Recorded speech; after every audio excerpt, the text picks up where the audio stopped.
नमस्कार, आमने सामने में आपका स्वागत है न्यूज 24 के स्पेशल प्रोग्राम में। आज हमारे साथ हैं गुलाम Nabi Azad sahab. Welcome to the show.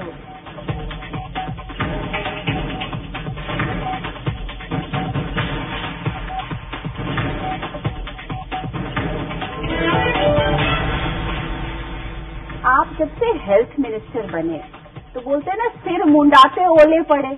Health minister बने, आपने मिनिस्ट्री संभाली भी नहीं थी कि H1N1 स्वाइन फ्लू सब कुछ एक साथ सिर पे आ पड़ा। और मैं तो मिनिस्टर मई में बन गया, तो ये 3 महीने पहले ही विश्व में पहुंच गया था और यहाँ आते आते उसे समय लगा। शुरुआत इसकी जो हुई वो मैक्सिको में हुई और मैक्सिको के बाद तुरंत बाद 1 हफ्ते के अंदर 10 दिन के अंदर ये यूनाइटेड स्टेट्स ऑफ अमेरिका में पहुंचा और फिर उसके बाद कनाडा में और यूरोप के दूसरे देशों में। और हमारा पहला केस यहाँ जब आया तो वो अमेरिका से आया और हैदराबाद में पहुंचा। उसके बाद जितने भी जो 30-40 केसेस आए हमारे देश में वो सब विदेश से ही आए, यूनाइटेड स्टेट ऑफ अमेरिका से अधिकतर आए और उसके बाद ये यहाँ फैलना शुरू हो गया।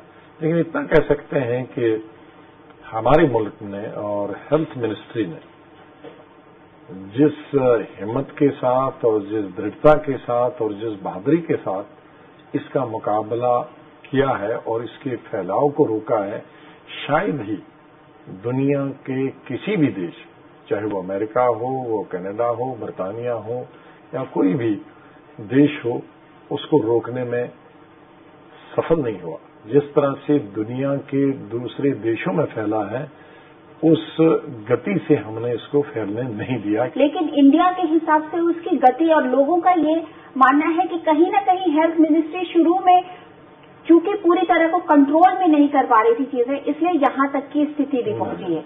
जो ये कहता हेल्थ मिनिस्ट्री ने कंट्रोल, तो उनकी बिल्कुल बराबर जानकारी नहीं, क्योंकि जब तक घर में बीमारी नहीं पहुंचती है तो तब तक आदमी जानकारी हासिल नहीं करना चाहता। हिंदुस्तान में दुनिया में पहला देश था कि जिसने एंट्री स्क्रीनिंग की और अभी तक 48.5 लाख लोगों की स्क्रीनिंग की है। हेल्थ जो है ये स्टेट सब्जेक्ट है, ये सेंट्रल सब्जेक्ट नहीं है। तो हम तो यहाँ से डायरेक्शन ही दे सकते हैं, यहाँ से कोई ऐसा चीज नहीं कर सकते कि जो केंद्रीय स्वास्थ्य मंत्रालय को खुद करना है, एक्सेप्ट डायरेक्शन देना।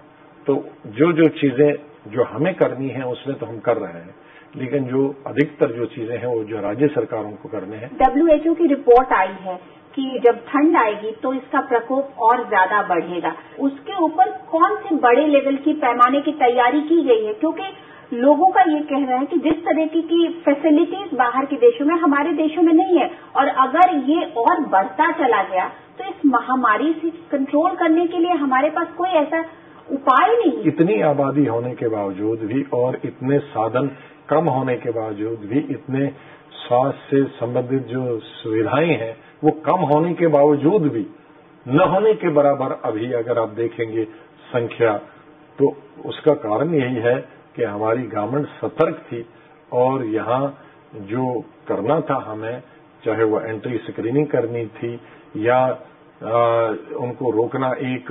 तो मतलब आप आश्वस्त हैं कि अब ये चीजें बिल्कुल कंट्रोल में नहीं, देखो कंट्रोल इसमें कुछ नहीं, ये एक ऐसी चीज है कि जिसको एक सीमा से ज्यादा रोकना असंभव है, क्योंकि ये आदमी सिर्फ आदमी अगर एक खांसी वाला, एक जुकाम वाला एक शादी में बैठ गया और उसको H1N1 है तो उसने 1000 को फैलाया, तो ये तो मुमकिन नहीं है ना। ये मुमकिन नहीं है कि हम हर खांसी वाले को, हर जुकाम वाले को एक एक करके हेल्थ मिनिस्ट्री ढूंढे। फिर तो हेल्थ मिनिस्ट्री 50 करोड़ की होगी कि हर आदमी के पीछे, खांसी और जुकाम वाले के पीछे एक आदमी रखेगा। ये तो समाज को कुछ चीजें खुद करना होगा। प्राइवेट हॉस्पिटल्स को लेट क्यों अलाउ किया? कि प्राइवेट हॉस्पिटल का उससे मतलब ही नहीं है कोई। अभी वो सीमा पहुंची नहीं प्राइवेट हॉस्पिटल। जब करोड़ों में जाएगा तब प्राइवेट हॉस्पिटल की बात आएगी। हमारे पास तो अभी नंबर है, आपको मालूम है यूनाइटेड स्टेट्स में टेस्टिंग सेंटर कितने थे? 19 सेंटर, और जबकि पूरे देश में महामारी चल रही है। तो ऐसा नहीं है कि हर आदमी को टेस्ट करने, ये भी सोच, या हम 3 महीनों से बताते हैं कि उसको टेस्ट करना है कि उसको, लेकिन कोई इसकी तरफ ध्यान नहीं देता है। जब घर में कोई बीमार हो जाता है फिर जाग जाते हैं, क्योंकि ये एहतियात इसमें सबसे बरतना बहुत जरूरी है। अवेयरनेस की आप क्या बहुत मैसिव कैंपेन कुछ लॉन्च कर रहे हैं, क्या कर रहे हैं? वो कैंपेन कई 3 महीने से चल रही है, कोई पढ़ नहीं रहा उसको। जब तक वो हर आदमी इसमें खोज न करे, रुचि न ले, तो मेरे ख्याल में वो अपना नुकसान करते हैं। तो ये कैंपेन 3 महीने से चल रही है। तो चलिए, आप ये तो मानेंगे कि जो जिस तरीके से टेलीविजन चैनल्स ने इसको एक बड़े पैमाने पर उठाया, जब रिदा शेख की मृत्यु हुई उसके बाद, तो उसके बाद इसकी अवेयरनेस लोगों में ज्यादा फैली। हाँ, मैं बहुत खुश होता कि 1.5 महीने मैंने ये जवाब पार्लियामेंट में 10 दफा दिया, अगर किसी चैनल ने 1 दफा भी उसको दिखाया होता। तो रिदा शेख के मसले पर क्या हुआ था? इस तरीके का बवाल हुआ कि आपका एक ऐसा स्टेटमेंट आ गया जिसके कारण उसके परिवार वाले बड़े परेशान हो गए। देखिए, और अल्टीमेटली शायद आपको माफी मांगनी पड़ी। समझने में और चैनल की प्राथमिकता क्या होती है, क्योंकि पॉजिटिव हेडलाइंस नहीं बनाते हैं, नेगेटिव ज्यादा हेडलाइंस बनती है। हमने कहा था कि एक आदमी को फैलाने की कैपेसिटी बहुत होती है। एक आदमी 1000 को फैला सकता है और वो 1000 लाख को फैला सकता। तो उसी में हमने मिसाल दी थी। मिसाल हमने दे दी थी कि जैसे अभी एक बच्ची की मौत पुणे में हुई, तो वो अस्पताल में पहुंची और अस्पताल में उसकी वजह से हमको 85 लोगों को दवाई देना पड़ी। फैलाया नहीं, दवाई देना पड़ी ताकि किसी को नहीं। तो इसलिए एक मिसाल थी कि जिसको अगर ये स्वाइन फ्लू हो, H1N1 हो, अगर वो पहले बता दे तो फिर दूसरों को न फैल सकता है और न उन्हें दवाई देने की जरूरत पड़े। हमने ये कभी नहीं कहा था उसकी वजह से फैला। और उसके साथ हमने 10 और मिसालें दी थी, वो 10 मिसालें काट दी, एक को जोड़ दिया।